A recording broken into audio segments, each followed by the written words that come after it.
कार्यालयाकडे गेला, अमित शहाच्या कार्यालयाकडनं काय सांगितलं? सर, प्रफुल्ल पटेल आणि सुनील तटकरे हे बोलतायत की तुम्ही थेट आरोप त्यांच्यावरती करत नाही, तुम्ही त्यांचं नाव घेत नाही, तुम्ही थेट आरोप त्यांच्यावरती का नाही करत आहे आणि म्हणून ते उत्तर देणार नाही. ते तेव्हाच उत्तर देतील जेव्हा तुम्ही त्यांचं नाव घ्या. एक समजून घ्या की मी विरोधातला आमदार आहे, मी कुठेही त्या ठिकाणी सत्तेत नाही.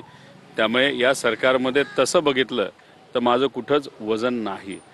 आणि आता पार्लमेंट सुरू आहे. पार्लमेंट सुरू असताना होम मिनिस्टर साहेब असतील, एव्हिएशन मिनिस्टर साहेब असतील, नाही तर DGCAची काही लोक असतील, हे सगळे कदाचित त्याच्यामध्ये बिझी असतील.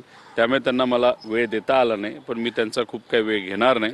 आम्ही ईमेलच्या माध्यमातून त्यांना नक्कीच तिथं पत्र लिहू आणि ईमेलला उत्तर येईल अशी अपेक्षा करू आणि पुढच्या महिनाभरात हे इन्व्हेस्टिगेशन पूर्ण व्हावं असं मला तरी त्या ठिकाणी वाटतं. अपॉइंटमेंट दिली नाहीये याचा अर्थ त्यांनी अपॉइंटमेंट नाकारली असं झालंय का?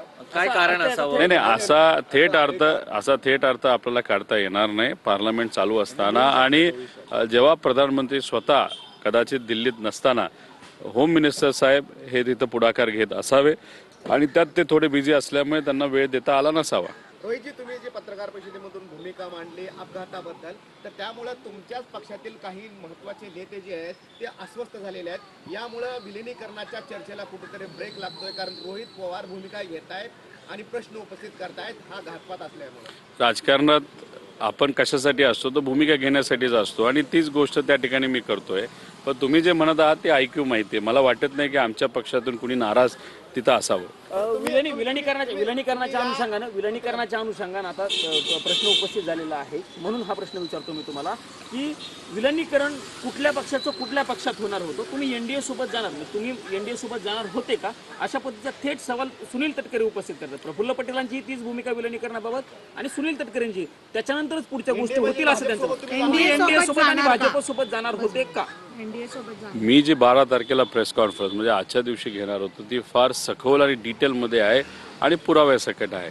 आता ती जी प्रेस कॉन्फरन्स आहे ती सोमवार नाही तर मंगळवारी मुंबईमध्ये मी घेणार आहे. त्यावेळेस हा जो प्रश्न त्यांचा आणि तुमचा आहे त्याला योग्य असं उत्तर तिथं देईल. त्या प्रश्नाचं उत्तर तुमच्या प्रेस कॉन्फरन्स मध्ये मिळणार आहे 100%. दादांच्या बाबतीमध्ये ज्या पद्धतीने विलिनीकरणाचा प्रश्न आहे, तुम्ही दादांना न्याय मिळावा यासाठी समजा काही आमदार नाराज झाले, तिकडचे इकडचे जवळचे लांबचे हे सगळे विसरून विलिनीकरण याच्या दादांच्या या सगळ्या घातपाताच्या जी शंका उपस्थित केलेली त्याच्यावरती कायम राहणार.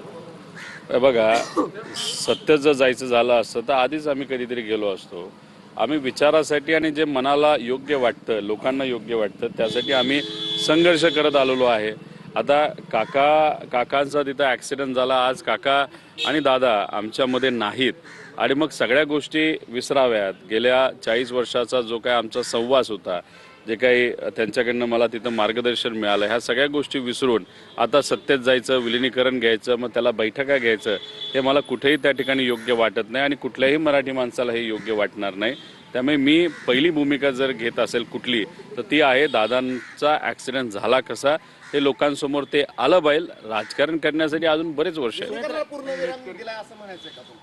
हो, थांब वाट बघा. सोमवार मंगळवारी जेव्हा प्रेस कॉन्फरन्स होईल त्यातून जे काय आहे, जे घडलं, जी चर्चा झाली, कधी झाली, कुठल्या तारखेला झाली, कसं झालं, काय झालं, कोण काय बोललं, ह्या सगळ्या गोष्टींवर मी सोमवार नाही तर मंगळवारी बोलेन.